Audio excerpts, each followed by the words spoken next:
For me, topping my countdown with this was a no-brainer. It could only have been this. The opening credits of Skyfall is a triumph in every way one could imagine. I will never forget the build-up to this one. After the disappointment of Die Another Day for the 40th anniversary, the song for the 50th had to knock it out of the park. Fortunately, the announcement that Adele was going to sing the song and have a hand in the writing process was a major hint to its potential greatness. Even then, I was not prepared. Even when I finally heard the song, I was not prepared. Believe me, when I first heard this song, I played it consistently on a loop from the release of the song all the way to the release of the movie. Adele is a singer whose voice would be right at home in the shady underground bars of the 1920s or many of the illustrious lounge acts during the golden age of Hollywood. Yet, here she is today, bringing a retro style to the music scene, and truly, she brings it to this song. There is such sublime pairing of the old and new. The instrumentation is bold and brassy, but unlike the times past, this one feels epic. When the first chorus begins, the music comes alive and progresses through a series of highs and lows until it rises to a crescendo so powerful, the likes of it has not been seen since Goldfinger or Thunderball. Adele's performance as well belongs in that particular pantheon.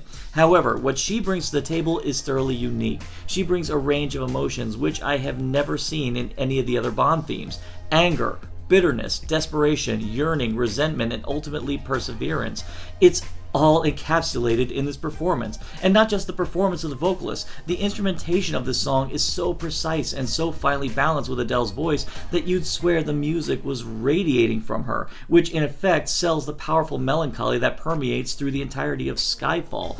Lyrically, the song is one of a kind as well. Where most of the themes from GoldenEye onward had echoed the emotions of one particular character, this one is easily up for interpretation. This song could be about Bond facing the reality of his inevitable fall. It could be about M having to deal with the unfortunate truth that at the end of her run, she's going to leave behind a legacy of failure. It could be about Bond and M and how their partnership has hit a wall, and through their loyalty to each other, ultimately they rise again. An argument could even be made that the song is about Silva and his madness brought about by his betrayal at the hands of M, and how the only peace he'll ever achieve is by dying. Hell! It could be a little bit of all of these. That's why this song is brilliant. It's the melodic equivalent of a Rorschach test, much like the title sequence. The opening titles, by God, these titles! This sequence has no problem assaulting you with some of the most haunting visuals that are usually reserved for psychedelic horror movies. The beginning of the sequence starts with a hand pulling Bond into a dark abyss, and it's pulling us down with it. Suddenly, we're led on a train ride through what can be best described as Bond's personal hell, a seemingly endless barrage of graves, blood, and danger around every turn, with menace quite literally hiding in his own shadow.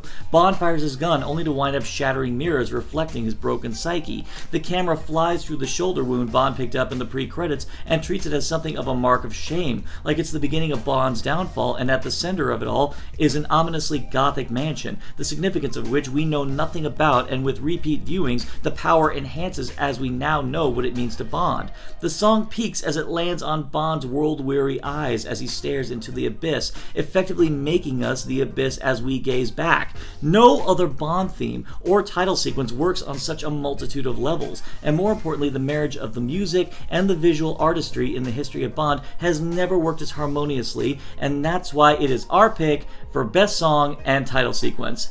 Diva, I hope you feel the same way. There are many, many reasons to love this one, from Adele singing like the second coming of Shirley Bassey, to the way the underscore evolves from simple piano to magnificent full orchestra, to the variety of evocative imagery. But what I love best about this title sequence is that it feels fully integrated into the movie, rather than being incidental to or a commentary on it. I feel like this is the wounded Bond's coma dream or near-death experience. It's loaded with psychological undertones, fitting since concern about James Bond's mental state is a key plot factor. Shooting at his own shadow and reflection, guns and knives falling into a seemingly endless expanse of graves, that crumbling mansion looming in the background. There's also a lot of foreshadowing, which makes it rewarding to rewatch, and the Oscar-winning song is the perfect complement to the visuals, both ominous and resolute. With No Time to Die scheduled to be Craig's final Bond film, Skyfall will represent the midpoint of his tenure, so it's fitting that it's the game changer of the set. And I can't think of a better way to convey shit's about to go down than this beautiful song and amazing title sequence.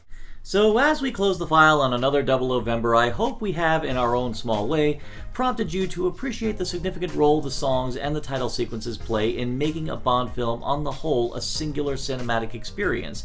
I also hope you acknowledge this, given the fact that in the wide scope of cinema, the art of the opening title sequence is actually a dying art.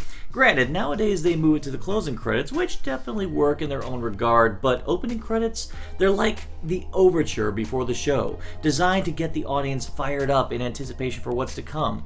It's an art form that is clearly on the outs, but at least we can take solace in the fact that there's one franchise where it will all live on.